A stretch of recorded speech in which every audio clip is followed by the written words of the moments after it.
ਸਰਦਲ ਸੁਖ ਦੀ ਕੁਝ ਪਲ ਬੈਠਣ ਹੋਇਆ ਕੌਣ ਇਹਨਾਂ ਦਾ ਸ਼ਿਕਾਰ ਨਹੀਂ। ਖੁਸ਼ੀਆਂ ਦੇ ਵਿਹੜੇ ਖੇਡਣ ਵਾਲੇ ਕਦ ਗਮਾਂ ਦੀ ਗਲੀਏ ਆ ਝੁਲਸਣ, ਇਹਨਾਂ ਰਿਸ਼ਤਿਆਂ ਦਾ ਕੋਈ ਇਤਬਾਰ ਨਹੀਂ। ਮਨਸੂਰ ਕੋਈ ਤਾਂ ਹੈ ਗਮ ਤੋਂ ਪਰੇ ਦਾ ਰਿਸ਼ਤਾ, ਜਿਸ ਦੀ ਸੰਸਾਰ ਨੂੰ ਸਾਰ ਨਹੀਂ, ਜਿਸ ਦੀ ਸੰਸਾਰ ਨੂੰ ਸਾਰ ਨਹੀਂ। ਵਾਹਿਗੁਰੂ ਜੀ ਕਾ ਖਾਲਸਾ, ਵਾਹਿਗੁਰੂ ਜੀ ਕੀ ਫਤਿਹ। ਚੈਨਲ ਤੂੰ ਸੱਤ ਅਖੰਡ ਜੋਤ ਤੇ ਪ੍ਰੋਗਰਾਮ ਸੁਗੜ ਵਿਚਾਰ ਵਿੱਚ ਜੋ ਅੱਜ ਸਾਡੇ ਵਿਚਾਰ ਦਾ ਕੇਂਦਰ ਹੈ ਉਹ ਹੈ ਗਮਾਂ ਦੇ ਰਿਸ਼ਤੇ। ਰਿਸ਼ਤੇ ਇਨਸਾਨ ਦੇ ਜੀਵਨ ਦਾ ਅਨਿੱਖੜਵਾਂ ਅੰਗ ਹਨ ਅਤੇ ਰਿਸ਼ਤਿਆਂ ਬਿਨਾਂ ਇਸ ਭੌਤਿਕ ਸੰਸਾਰ ਦਾ, ਇਸ ਜੀਵਨ ਦਾ ਚੱਲਣਾ ਨਾਮੁਮਕਿਨ ਹੈ। ਇੱਥੇ ਹਰ ਰਿਸ਼ਤੇ ਦੀ ਸ਼ੁਰੂਆਤ ਖੁਸ਼ੀ ਭਰੇ ਮਾਹੌਲ ਤੋਂ, ਖੁਸ਼ੀਆਂ ਦੇ ਰੰਗਾਂ ਤੋਂ ਸ਼ੁਰੂ ਹੁੰਦੀ, ਪਰ ਕਦ ਇਹ ਖੁਸ਼ੀਆਂ ਦੇ ਰੰਗ ਗਮਾਂ ਵਿੱਚ ਤਬਦੀਲ ਹੋ ਜਾਂਦੇ ਨੇ, ਇਨਸਾਨ ਨੂੰ ਪਤਾ ਹੀ ਨਹੀਂ ਚੱਲਦਾ। ਬਹੁਤੇ ਤਾਂ ਇਸ ਝਟਕੇ ਵਿੱਚੋਂ, ਇਸ ਸਦਮੇ ਵਿੱਚੋਂ ਲੰਬਾ ਅਰਸਾ ਨਿਕਲ ਹੀ ਨਹੀਂ ਪਾਉਂਦੇ ਅਤੇ ਇਹਨਾਂ ਰਿਸ਼ਤਿਆਂ ਦੇ ਗਮ ਵਿੱਚ ਕਈ ਚਿਰ ਤੱਕ ਅੰਦਰੋਂ ਅੰਦਰੀ ਰਿਸਦੇ ਰਹਿੰਦੇ ਹਨ। ਜਿੱਥੇ ਇਹ ਰਿਸ਼ਤੇ ਖੁਸ਼ੀ ਦੀ ਲਹਿਰ ਬਣ ਕੇ ਆਉਂਦੇ ਹਨ, ਉੱਥੇ ਹੀ ਇਹਨਾਂ ਲਹਿਰਾਂ ਪਿੱਛੇ ਇੱਕ ਗਮਾਂ ਦਾ ਤੂਫਾਨ ਛੁਪਿਆ ਹੁੰਦਾ ਹੈ, ਜਿਸ ਨੂੰ ਦੁਨੀਆਦਾਰੀ ਦੀ ਅੱਖ ਕਦੇ ਵੀ ਭਾਂਪ ਨਹੀਂ ਪਾਉਂਦੀ। ਰਿਸ਼ਤਿਆਂ ਵਿੱਚ ਲੁਕ ਕੇ ਬੈਠੇ ਇਸ ਗਮਾਂ ਦੇ ਤੂਫਾਨ ਦਾ ਪਤਾ ਉਦੋਂ ਤੱਕ ਨਹੀਂ ਲੱਗਦਾ ਜਦ ਤੱਕ ਜਿਸ ਰਿਸ਼ਤੇ ਵਿੱਚ, ਜਿੱਥੇ ਅਸੀਂ ਹੁੰਦੇ ਹਾਂ, ਉੱਥੇ ਕੋਈ ਅਣਸਖਾਵੀਂ ਘਟਨਾ ਨਾ ਵਾਪਰ ਜਾਵੇ।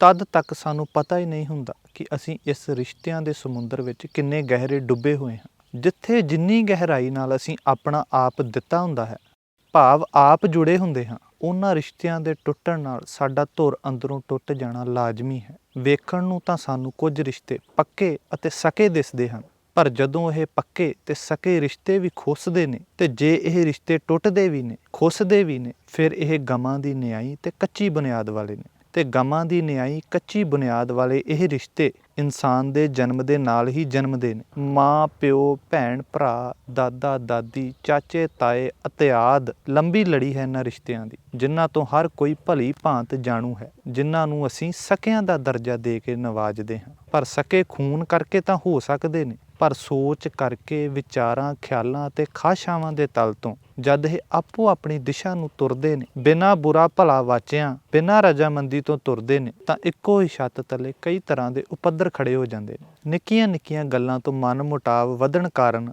ਕਦੋਂ ਸਕਾਪਨ ਸ਼ਰੀਕੇ ਵਿੱਚ ਬਦਲ ਜਾਂਦਾ ਹੈ, ਇਨਸਾਨ ਨੂੰ ਪਤਾ ਹੀ ਨਹੀਂ ਲੱਗਦਾ। ਢਿੱਡੋਂ ਜੰਮੇ ਹੀ ਇੱਕ ਦੂਸਰੇ ਦੇ ਇਸ ਕਦਰ ਵੈਰੀ ਬਣ ਜਾਂਦੇ ਨੇ ਕਿ ਸ਼ਕਲ ਵੇਖਣਾ ਵੀ ਪਸੰਦ ਨਹੀਂ ਕਰਦੇ। ਆਪਣੇ ਹੀ ਧੀਆਂ ਪੁੱਤਰ, ਭੈਣ ਭਰਾ ਦੁੱਖਾਂ ਦੇ ਕਾਰਨ ਬਣ ਜਾਂਦੇ ਨੇ। ਜਿਵੇਂ ਗੁਰਬਾਣੀ ਫਰਮਾਨ ਕਰਦੀ ਹੈ, ਪੁੱਤਰ ਕਲੱਤਰ ਲక్ష్ਮੀ ਮਾਇਆ, ਇੰਤੇ ਕਹੋ ਕਿਨੇ ਸੁਖ ਪਾਇਆ।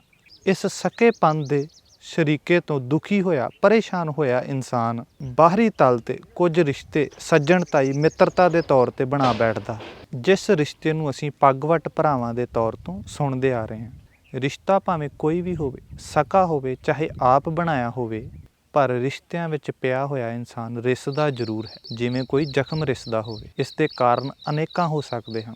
ਜਿਸ ਤਰ੍ਹਾਂ ਪੱਗਵਟ ਭਰਾਵਾਂ ਦੀ ਸਾਂਝ ਕਿਸੇ ਕੰਮਕਾਰ ਕਰਕੇ ਕਿਸੇ ਭਾਈਵਾਲੀ ਤੱਕ ਤੁਰ ਪਵੇ ਤੇ ਕਿਸੇ ਮੋੜ ਤੇ ਆ ਜਦ ਕਦੇ ਕਿਸੇ ਦੀ ਇੱਕ ਦੀ ਨੀਅਤ ਵਿੱਚ, ਸੋਚ ਵਿੱਚ ਕੋਈ ਵਾਧ ਘਾਟ ਆ ਜਾਵੇ ਤੇ ਉਹ ਰਿਸ਼ਤੇ ਹੀ ਵੱਡੇ ਵੈਰ ਦਾ ਕਾਰਨ ਬਣ ਜਾਂਦੇ ਨੇ। ਉਦਾਹਰਣ ਦੇ ਤੌਰ ਤੇ ਕਿਸੇ ਨੇ ਕਿਸੇ ਨੂੰ ਕਿਹਾ ਕਿ ਮੇਰੇ ਦੁਸ਼ਮਣ ਬੜੇ ਨੇ, ਅਤੇ ਅੱਗੋਂ ਜਵਾਬ ਆਇਆ ਕਿ ਤੂੰ ਸੱਜਣ ਬਣਾਉਣੇ ਛੱਡ ਦੇ।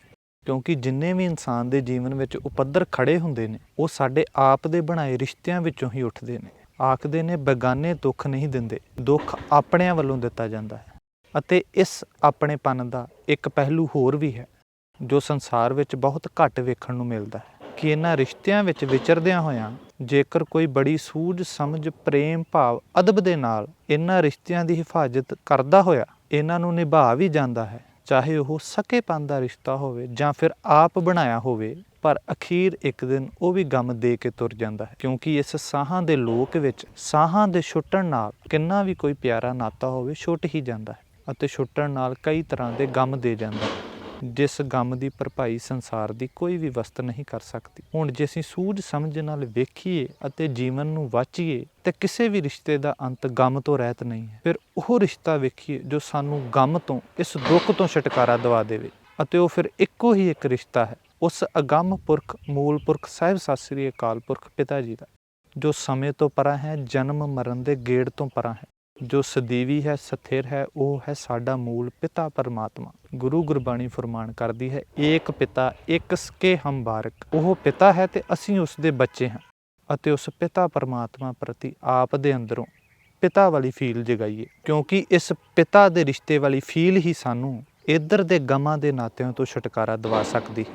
ਇਹਨਾਂ ਪਾਰਟ ਟਾਈਮ ਰਿਸ਼ਤਿਆਂ ਦੀ ਖਿੱਚ ਤੋਂ ਉੱਪਰ ਉੱਠ ਉਸ ਪਿਤਾ ਪਰਮਾਤਮਾ ਨਾਲ ਜੋ ਸਾਡਾ ਰਿਸ਼ਤਾ ਹੈ ਉਸ ਨੂੰ ਜਗਾਈਏ, ਉਸ ਨੂੰ ਪਹਿਚਾਣੀਏ ਜੋ ਸਾਡਾ ਸਦੀਵੀ ਨਾਤਾ ਹੈ। ਪਲ ਪਲ ਇਹਨਾਂ ਰਿਸ਼ਤਿਆਂ ਦੇ ਗਮਾਂ ਵਿੱਚ ਰਿਸਦੇ ਜ਼ਖਮਾਂ ਵਾਂਗੂ ਰਿਸਣ ਤੋਂ ਬਚਣ ਲਈ ਇਹਨਾਂ ਰਿਸ਼ਤਿਆਂ ਦੀ ਗਮਾਂ ਵਾਲੀ ਹਕੀਕਤ ਨੂੰ ਪਹਿਚਾਣਦੇ ਹੋਏ, ਸਮਝਦੇ ਹੋਏ ਉਸ ਅਗੰਮ ਪੁਰਖ ਸਾਹਿਬ ਸਤਿ ਸ੍ਰੀ ਅਕਾਲ ਪੁਰਖ ਸਤ ਪਦਮ ਪਿਤਾ ਜੀ ਦੇ ਨਾਲ ਗਹਿਰਾ ਰਿਸ਼ਤਾ ਬਣਾਈਏ, ਜੋ ਕਦੇ ਨਹੀਂ ਰਿਸਦਾ, ਨਾ ਹੀ ਕੋਈ ਗਮ ਦਿੰਦਾ ਹੈ, ਜੋ ਸਦਾ ਖੁਸ਼ਨੁਮਾ ਮਾਹੌਲ ਦੀ ਸਿਰਜਣਾ ਕਰਦਾ ਹੈ। ਸਤਿ ਸ੍ਰੀ ਅਕਾਲ। ਵਾਹਿਗੁਰੂ ਜੀ ਕਾ ਖਾਲਸਾ, ਵਾਹਿਗੁਰੂ ਜੀ ਕੀ ਫਤਿਹ।